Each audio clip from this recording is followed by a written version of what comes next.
Hello there. So finally it's happened. The Phoenix Club has launched and we're kicking off this Friday, the 1st of February 2019 with the Premier League show, Premier League Weekly. I'm Josh. You can see my Twitter at the bottom if it hasn't already passed. I'm joined by my co-host and co-founder, Tom Overend. So first of all, welcome to you, Tom. We finally launched. Thanks. Yeah, it's really exciting stuff. I mean, we had some snippets of the rehearsals, but this really is the real McCoy. Absolutely. So just to give you a quick rundown of how this is going to go. So Tom and I are going to be reviewing a couple of the matches from the most recent match day of the Premier League, and then also previewing a couple as well. And in the middle, we'll begin having a segment called Guess Who. So Tom's going to be coming up with some clues to a cryptic footballer, and it's your job to tell us who it is. We're not going to have that this week because we're still working on the formatting of that a little bit after the practice episode, but please stay tuned and that will be coming to you next week. And before we kick off, just a quick bit of housekeeping, just to say, please, you've seen the Facebook, Instagram and Twitter links below. Please follow us on social media so you'll be the first to know about all the biggest events and shows we've got coming up for you. And also please subscribe so you'll always know exactly when our shows have been uploaded. But let's just get straight into it then, kicking off with, unfortunately for Tom, a Chelsea fan, my game of the week, which was Bournemouth absolutely hammering Chelsea 4-0 at Stamford Bridge. I don't think there's too much more to say about that at this moment in time. So, Tom, thoughts of that game? Well, mate, I'm very fortunate I was on a delayed Eurostar and I didn't have to watch the game because from what I've heard, the first half was fine, but that second half was a disgrace. And I did a Twitter thread last night and I said, who should be to blame here? And I think that there are four unique sort of groups of people who are to blame for this inconsistency, poor form, and poor performances. And it just as a fan, it astounds me that we can go from losing to Arsenal really badly to then beating Tottenham in a fantastic cup tie at home, where we take the game to them, and then we go on a Premier League Tuesday, Wednesday night away to Bournemouth and get smashed. In credit to Bournemouth, they were good, from what I've heard. But the only weapon they have against our defence is pace. Josh King's not technical at all. He's quick. And our defence just seemed to be oblivious to it time and time again. This happened last year. We will come on to Bournemouth in just a second, but going back to Chelsea just for a moment, of course, you've now got another legendary number 9 on your roster. I mean, let's look at was it Mattia Kezman and Khalid Boularus, Torres, Alvaro Morata, and now Gonzalo Higuain. Obviously, he rejected the chance to take a penalty in the previous game, but from what I've heard, I didn't watch the game, but from what I've heard and read, it wasn't an overwhelmingly impressive performance from Higuain. So is he just a glorified Morata? Well, I put out a tweet to ask my followers this. They said he had no service, and I find it hard to judge him if he didn't really have chances and he didn't really get the ball in those good areas. I think it's much more of a problem with the whole side and possibly the midfield than with Higuain actually himself last night. I want to give him a go before I say he's poor or bad, because he is a proven goal scorer, and if he gets off the ground, I think he could be exactly what we need. But last night, absolutely no part of our performance was what we needed, and apparently we were well beaten, and Sarri needs to go back to the drawing board, really. I said on Twitter, Chelsea need to go away from this 4-3-3 against teams on the counter, because it just consistently has not worked, you know? Yeah, I mean, moving on from Sarri to Eddie Howe, who certainly enjoyed a brilliant several years stint as Bournemouth manager, they're currently pushing looking to cement their place in the top half of the table. Do you think that they could realistically get any higher than 10th, maybe 9th at best? Or do you think that that's about as good as it's going to get for them this season in terms of league positioning? Well, I wouldn't rave, because last year they beat us 3-0 at the Bridge. They have a knack for beating us to FC Bournemouth. And as I say, I don't want to discredit them, because I did hear they were brilliant.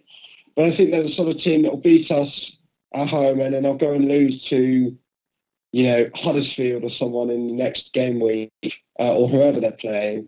And they need to, if they want to push for that Europa League place in number 7, in the 7th place, they have to build a more consistent team around their key players, I think. Well, speaking of the Europa League, of course, if Chelsea end up finishing outside the top 4, then that's where they'll end up. Do you think that would be good enough for Roman Abramovich if Maurizio Sarri only guides Chelsea to, at best, a 5th place finish? Or do you perhaps think that he might give him a bit more time, which is uncharacteristic of Roman Abramovich, let's not forget? Well, 5th place is all well and good. I think it depends on the other competitions. 5th place and we win the Europa League, he's definitely staying for me. That's Champions League football. That's Jose's first season at United. I think he actually came 6th. Or even if he wins the Europa Cup, FA Cup, and comes 5th, I think we give him another shot. But 5th and no silverware, I think he might struggle. I really do. And I hope not. I mean, I think we do have to give him time, but we'll have to see, to be honest with you. Roman has looked like he's changed for Sarri, giving him Higuain, but I don't know. I don't want us to become accustomed to Europa League football, to be honest. No, for sure. Well, interestingly, in the aftermath of the Bournemouth-Chelsea game, we ran a poll asking the people of the Twitterverse who they thought out of Chelsea, Arsenal and Manchester United would be the most likely to finish in that final top 4 spot.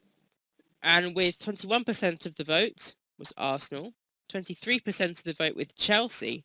So Manchester United there with 56% of the 53 votes. So thank you everyone for voting, thinking that United will find their way into the top 4.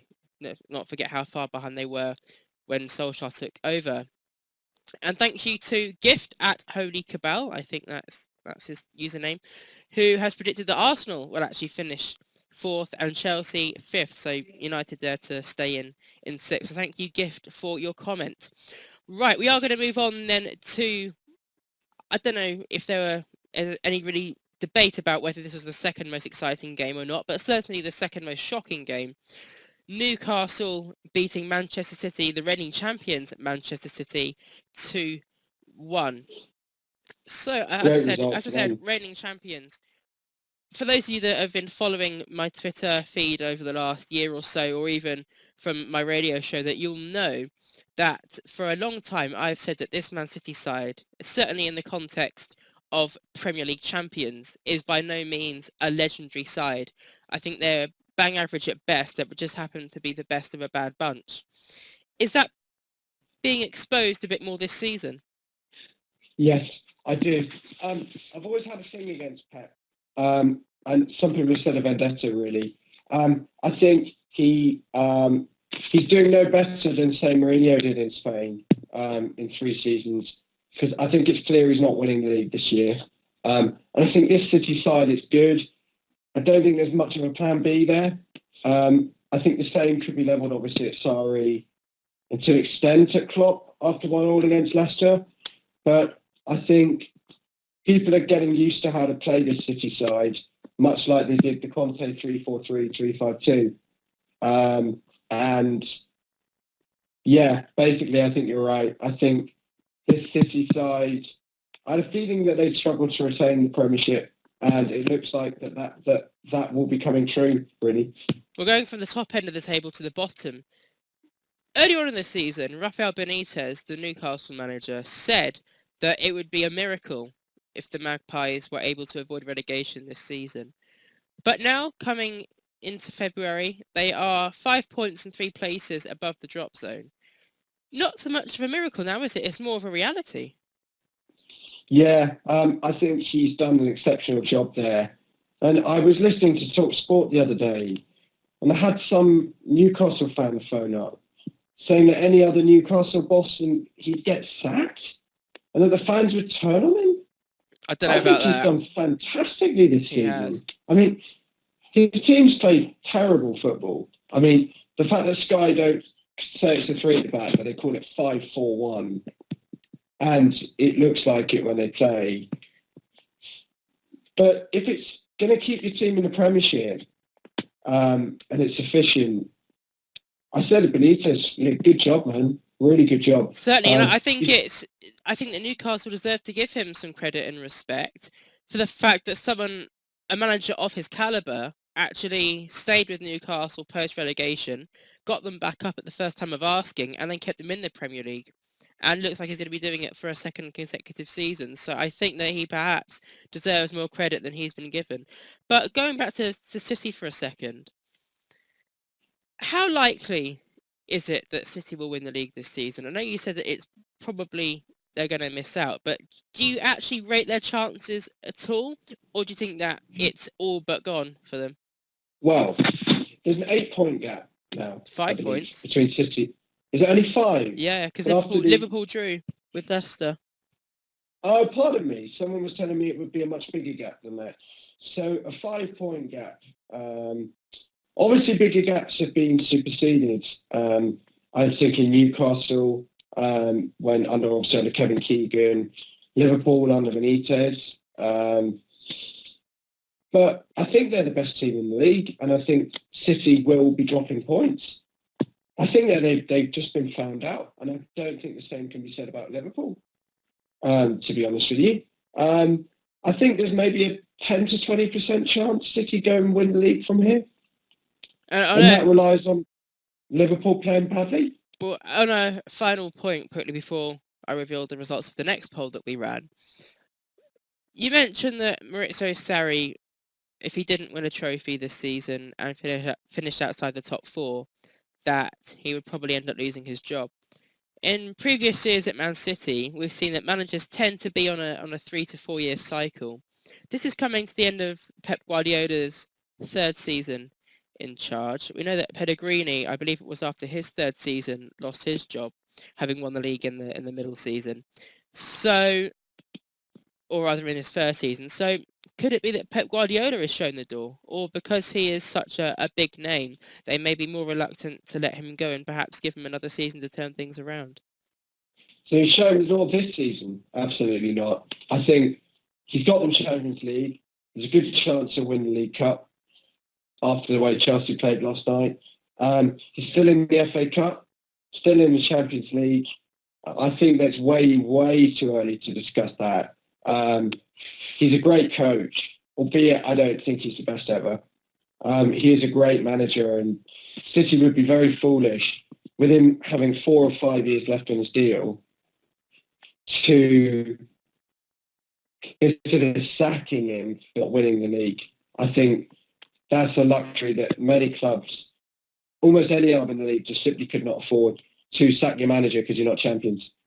Well, you mentioned just a few moments ago that you didn't really rate City's chances that highly of retaining the title. Unfortunately, I agree with you. We also put this question out to the people of Twitter, and the opinion was much more divided, actually. And with 50% each of yes and no, people aren't really sure whether they will retain the title. So, all remains to be seen, of course. But we are going to move on. Usually this is the point where we have our Guess Who segment, but as I said at the beginning of the show, that's coming next week. So straight on then to the previews. And sticking with Man City, biggest game of the weekend is Manchester City, who host Arsenal at the Etihad. So Tom, what are your thoughts? I think this will be a City win, Josh. I think Arsenal have been inconsistent at best. Scraped past Cardiff. Emery doesn't really have a tactical outlook that he sticks to. He's gone for almost every tactic in the book this season. And I think City, despite their flaws, and despite the fact that I don't necessarily rate Pep as being as amazing as a lot say, they got way, way too much for this Arsenal side at the Etihad. I have to agree with you there. I mean, I think not so much City being massively strong. I think Arsenal are just relatively weak at this moment in time.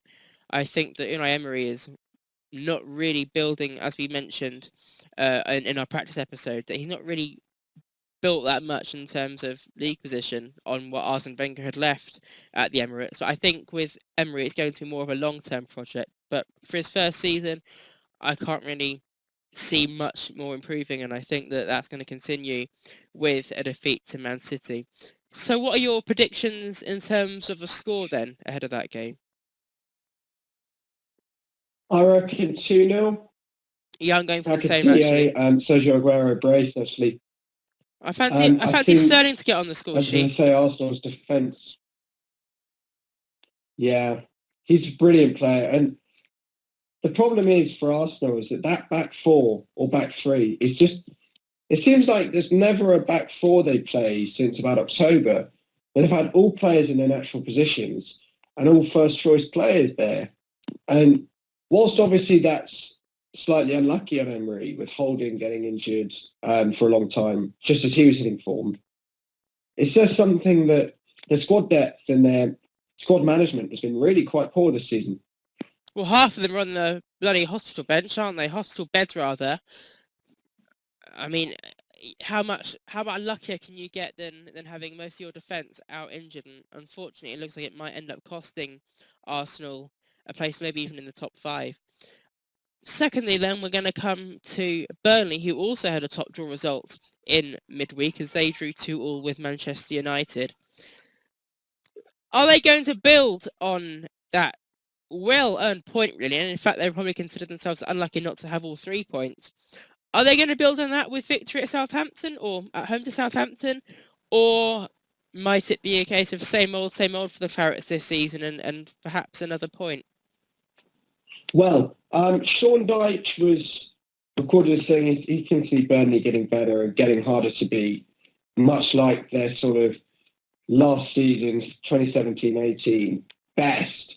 I think it's a sort of game where it'll prove whether what he said is true and they do go and beat Southampton, who play a really nice, rigid 3-4-3 now under Ralph Hasenhüttl, or whether it is the same old and it's inconsistent, boring, mid-table football, really, and they lose 2 or 3-0 to this Southampton side at St Mary's.